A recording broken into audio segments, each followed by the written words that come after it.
when the NCAA Indoor Championships go off, specifically in the sprinting events, you could easily argue that the game is rigged, because although they have a whole bunch of people in the preliminary rounds, to be honest, the names who are already at the top of the leaderboards, at least on their seed times, are normally way better than everybody else.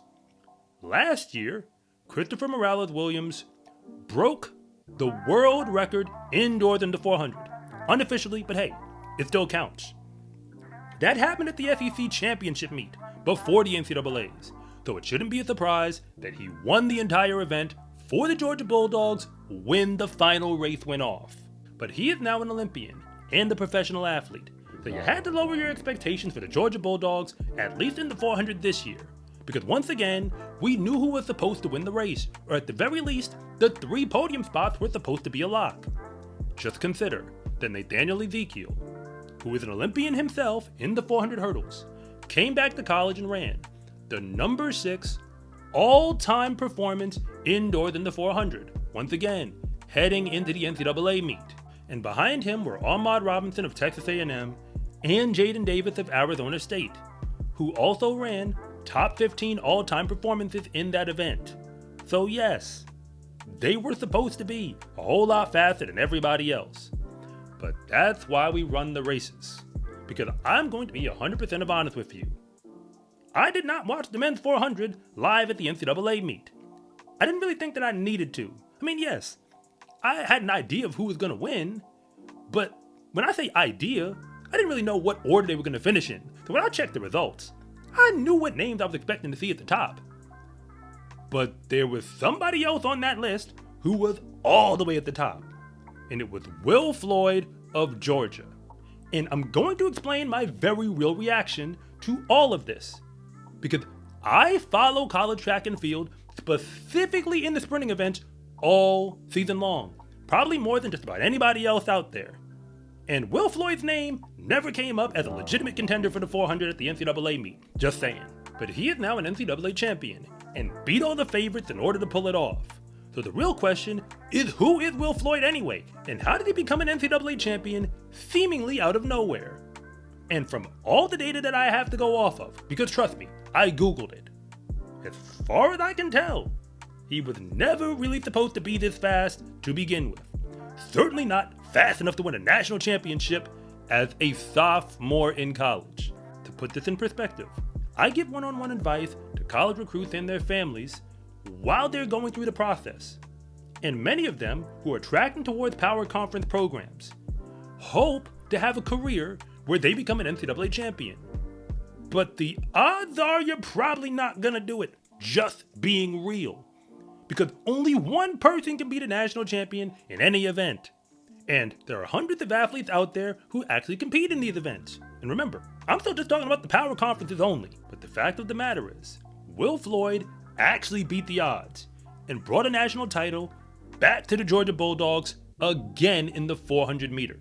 And you deserve to know the truth about that journey, because there is a reason why we actually go out there and run the races, because the lanes on the track do not discriminate. So allow me to fill you in on the wild ride that led to him walking away with a national title. But if you're new here, I want to say thank you for even making it this far into the video.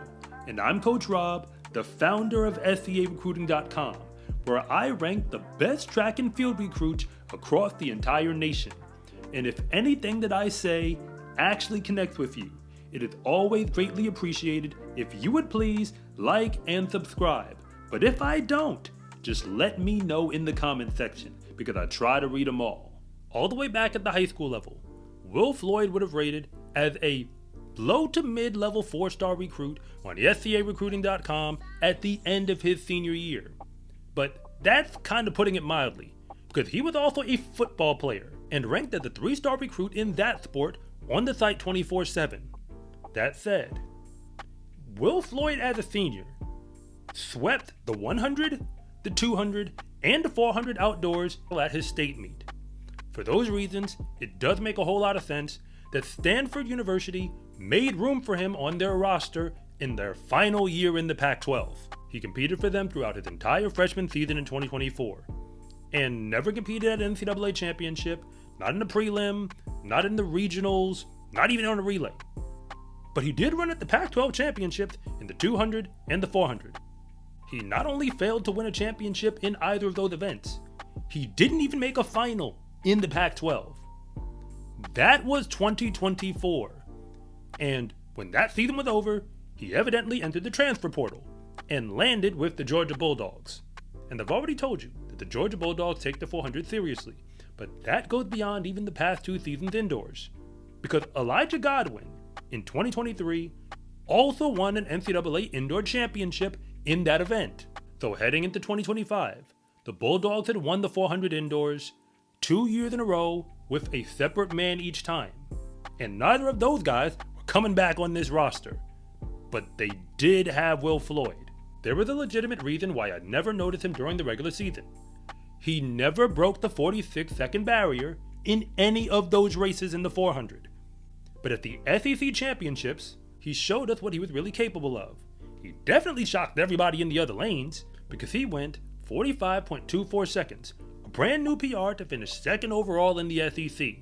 Just keep in mind, Ahmad Robinson of Texas A&M was still the man in front. Which brings us now to the NCAA Championships, where you already know what happened. Will Floyd ran a prelim that was fast enough to get him into the NCAA Championship final. The first time that he ever ran at that level.